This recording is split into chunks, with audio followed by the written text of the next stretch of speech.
What's up, everybody? Dave Moss Jr. here, and today I want to tell you about the top three, well, my top three recovery tools that I've been using, and I've been using them for months now. Some I've been using them for years, and I want to just kind of explain why I use them, but also why I think it would benefit you to use them too. So check this out.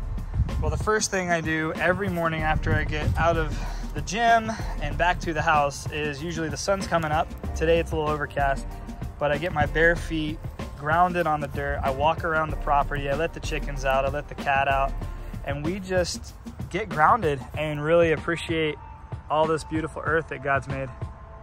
That's not even the good part.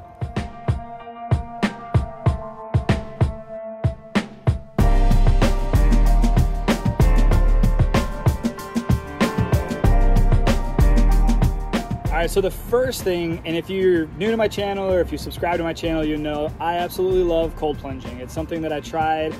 I started seeing a few people talk about cold plunging and the benefits of it, so I started doing my research.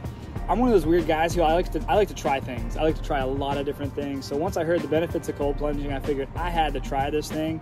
And the first way I did it was the way a lot of people probably have tried it. I got a trough, I threw some ice and some water in it, and I got into it. Well, now I'm sitting in a below 50-degree DIY cold plunge. I'll put the video if you want to see how I did it right here or here. I don't know where it's going to be. I'll put that video there so you can check it out. But at the end of the day, guys, the cold plunging, the benefits for me, and I like to do this honestly a couple times a day. I do it in the morning. It gives me incredible energy. It's like my morning coffee.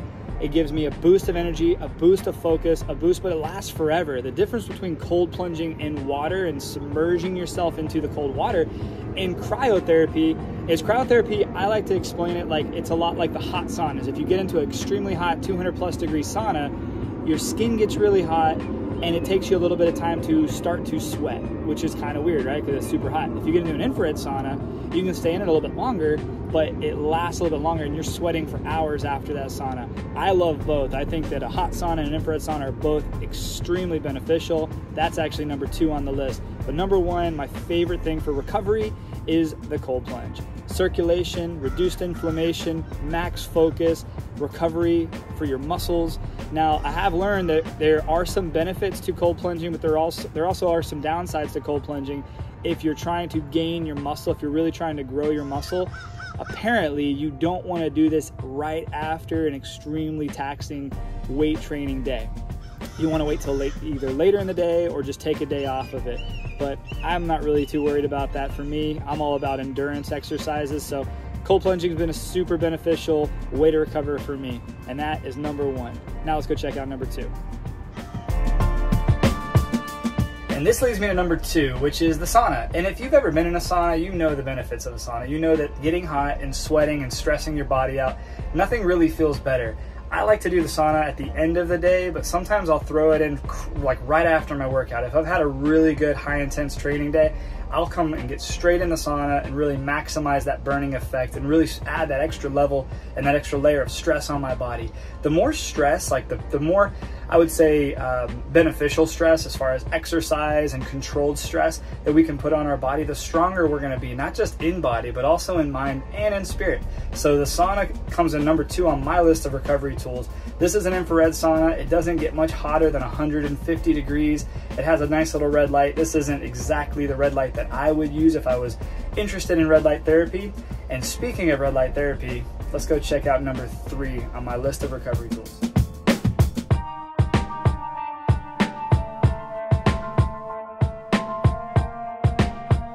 And this leads me to number 3 on my list, which is red light therapy. And if you have done red light therapy or know the benefits of red light therapy, you know exactly why this is number 3 on my list. And if you have no idea, I'll just tell you that these red lights are extremely bright, but they're extremely beneficial, not only to the outer layer of our skin. It creates a little bit more elasticity. It helps with the collagen production in your skin. It helps with fat burning. There's a lot of really incredibly interesting benefits to red light therapy and doing it regularly. But what I really think is incredible is the amount of power this red light has in the mitochondria inside of our body. It ignites our mitochondria and it causes us to have more energy. Your cells get stronger, more resilient, and all around, just insane benefits. So I would encourage you to look it up. If you're interested in any of these 3 things that I'm talking about right here, this is part of my recovery center, my house. This is part of what I do to recover. I do grounding every morning. That's extremely beneficial to me, but that's not even part of these three. Cold plunging, sauna, and red light therapy. These are all things that you can do at your house, but there's a lot of recovery centers. Probably if you Google and try to find one, there's probably quite a few right around your house. I would encourage you to go out there and give them a try, because these things all together are magical. And that's it. Those are my three main recovery tools that I use at my house. And if I'm out, if I'm traveling, I try to find places that have these recovery tools. Not a lot of places have cold plunges, but a few spas will have cold plunges that are like 60 degrees.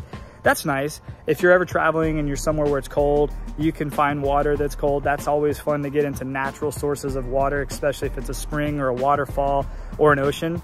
But anywhere you are in the world, you can ground. You can get outside, you can take your shirt off, you can get, you can get comfortable putting your bare feet on the ground, because at the end of the day, the benefits of grounding are incredible. It grounds you, it pulls you into the earth, it really connects you to the earth, which at the end of the day, if you think back to our ancestors, if you think back to the olden times before there was concrete and pavers and asphalt and sidewalks everywhere, I mean, we were more than likely bare feet and we were running around and playing around, and I don't know, I just feel like that was a better time than we're living in right now. So those are my three main recovery tools. If you have any questions about any of these, or if you have a recovery tool that you think is super beneficial that I'm not doing, please put in the comments below.